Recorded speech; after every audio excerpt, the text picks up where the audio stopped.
வல்ல அபிஷேகம் அக்கினி பிரகாசம். சந்தோஷத்தோடு கைகளை தட்டி வானம் திறந்து, வானம் திறந்துமே. ஹல்லேலூயா. ஓ வானம் திறந்துமே. கோரபல சந்தரர பலகதரிய தலரபோ. ஆமென். அன்பின் அருள் மாறியே வாருமே. ஹல்லேலூயா.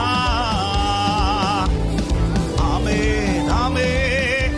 அப்படி கேட்கலாமா? வல்லமை தேவை தேவா, வல்லமை தேவை தேவா, வல்லமை தாரும் தேவா, இன்றே தேவை தேவா, இப்போ தாரும் தேவா, இன்றே தேவை தேவா, இப்போ கேளுங்க. பொழிந்திடு வல்லமை, பொழிந்திடு வல்லமை, உன்னதத்தின் வல்லமை, ஆவியின் வல்லமை, அக்கினியின் வல்லமை, பொழிந்திடு வல்லமை, உன்னதத்தின் வல்லமை. ஆமென். மாம்சமான யாவர் மேலும், மாம்சமான